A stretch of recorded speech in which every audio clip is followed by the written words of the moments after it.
Hey everybody, this is Joseph Hasek, and welcome to the Fired Up Network. Welcome to the On the Mat Wrestling Show. And boy, is there wrestling this weekend. First, Saturday, 1 p.m. Saudi Arabia with, the queen. I'm going to say the queen of wrestling, Xenia. Xenia, first of all, how you doing? How's everything? Are you ready? Knowing you, you're probably going to go to all four events.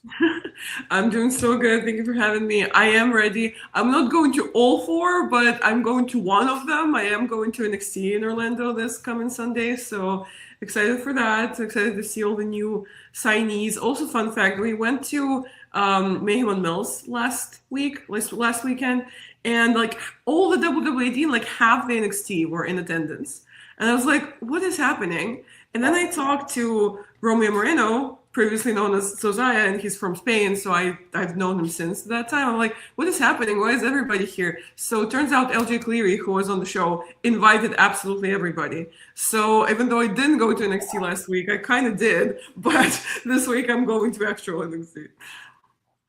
All right. So this Saturday, Night of Champions from Saudi Arabia. Next time they come to Saudi Arabia, looks like it may be WrestleMania.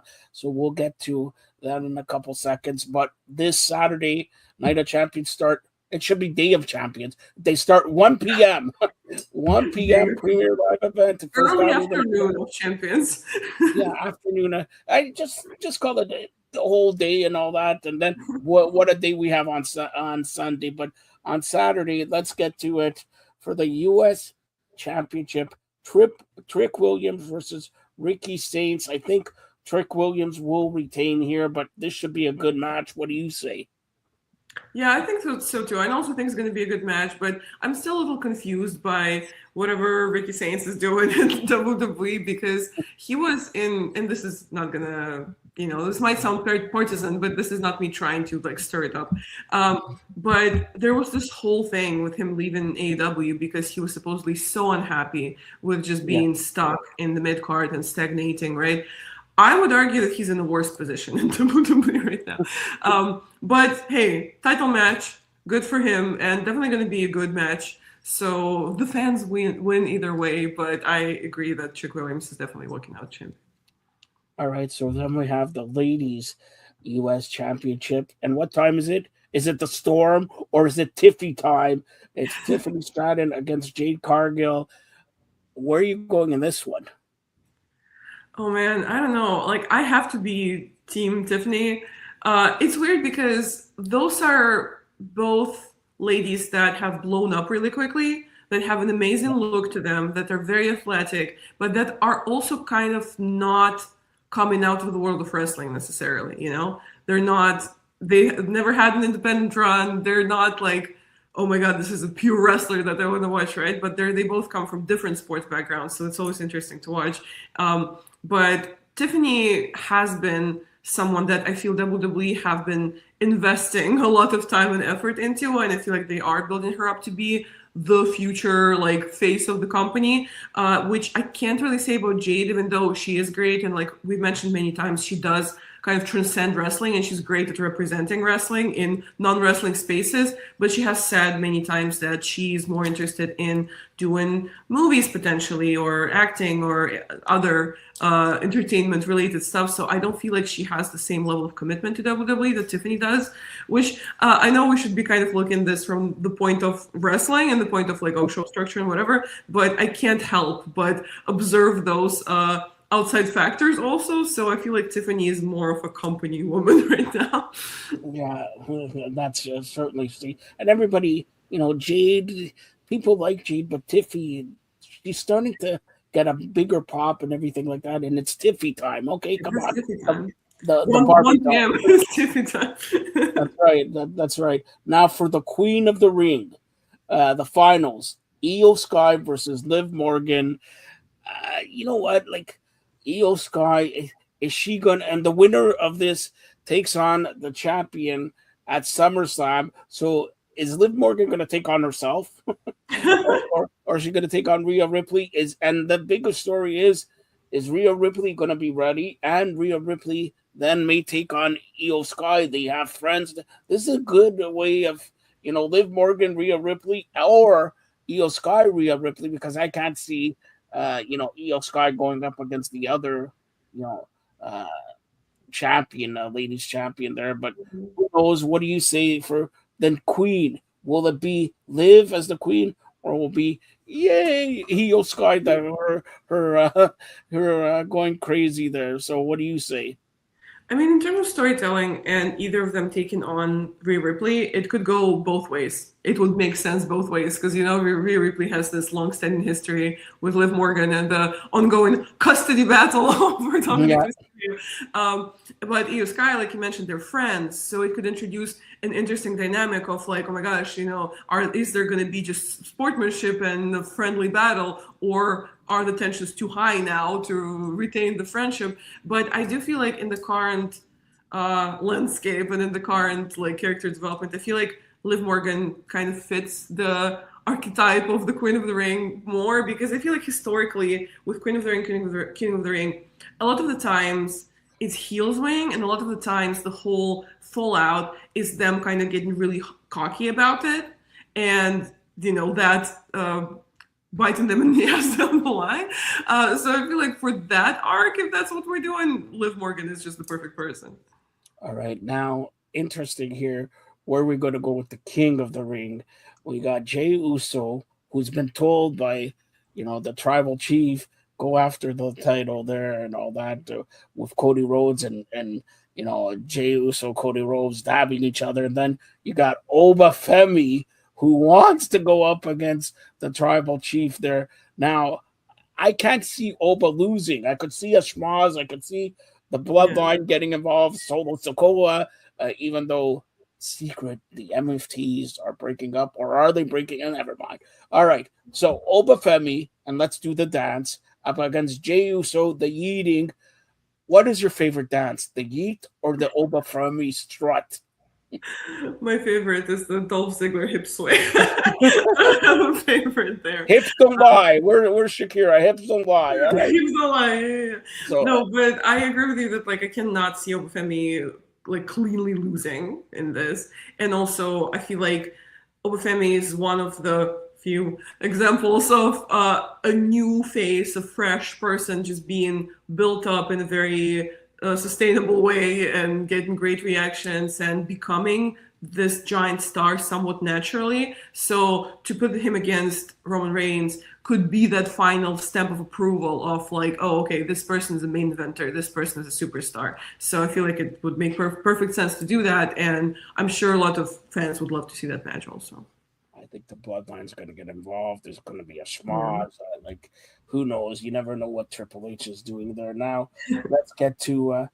I have heard this is not going to be the main event. I heard that Braun Breaker and Seth Rollins are in the main event. So let's go with Cody Rhodes up against Gunther, up against Sami Zayn for the title there. Gunther, if he loses, he usually has the title, so I don't think he's going to win the title just before SummerSlam.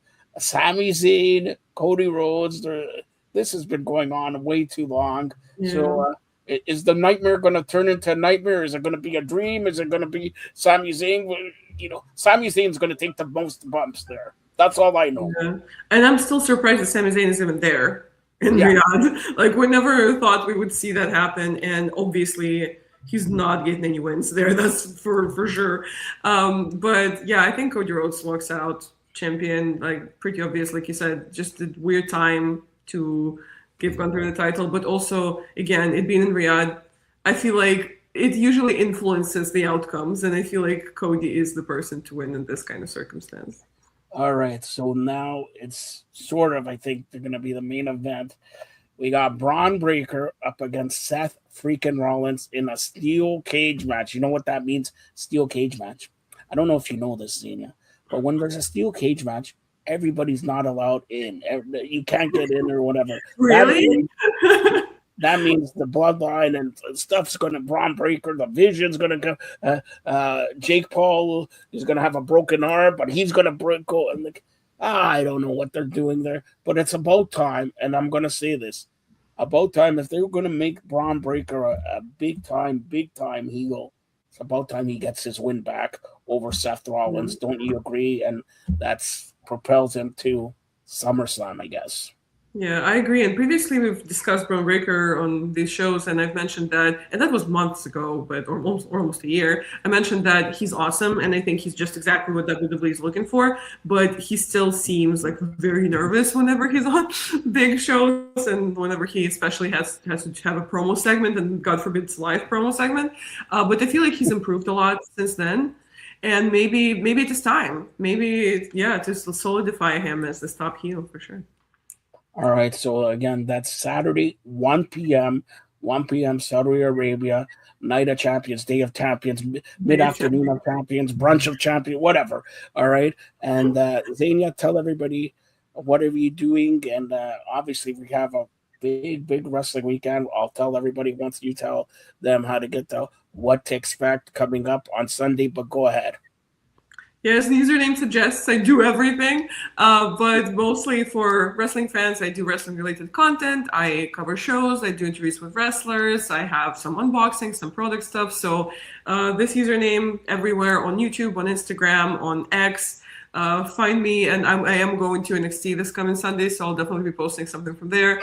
And if you are a wrestler or a professional in the industry doing whatever it is in wrestling or sports or entertainment, I do social media, new media guidance. So if you have been waiting for the right moment to build your brand, to grow your socials, and to monetize them and to make them work for you instead of you working for them, this is the time to do it. Get in touch with me, DM me, email me, or tap the links in my bio to see more information, and let's do it together. And one final note, I just got this right now, and Xenia, you're maybe a good person to talk about this, but unfortunately, RIP to Joe Doring. Oh, He passed away. And any thoughts, anything you want to say about Joe Doring? If I'm completely honest, I'm not very familiar, but just everything that I've seen on the internet just today when it happened seems like such like an outpour of love and respect that this person had from everybody in the industry. And it's always sad to see, someone go, and sad for obviously their family first and foremost, but also everybody in the industry that they had an impact on, the fans and the workers. So yeah, rest in peace. Definitely very sad news. Yeah, definitely, I echo those sentiments. By the way, I mentioned Saturday, 1 p.m. Now, Sunday, boy, do we have wrestling covered. Sunday, TNA's sort of WrestleMania part or SummerSlam, Slammiversary, beginning in Boston at 3 p.m. Sunday, Xenia's going to be there in Orlando, NXT Great American Bash at 7 p.m. And then finally, AEW, All Elite Wrestling at 8 p.m., Forbidden Door. Then at midnight or 1 a.m., Xenia's door is forbidden. She's going to sleep, everything like that. This is I don't remember 3 big pay-per-view, premier live events, whatever you want to call it, in the same day and 5 hours apart, let alone a same day, 3 o'clock, 7 o'clock, 8 o'clock. Yeah, what a crazy weekend. I'm sure we'll see a lot of double screens. I'm sure people will be simulcasting, and I'm sure when I'm at NXT, some people would be watching AEW on their phones also. And I'm going to say this. All I know is AEW is going to go longer than both shows. It starts at 8. It's going to finish at 1.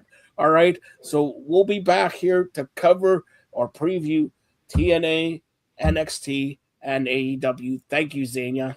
Thank you for having me.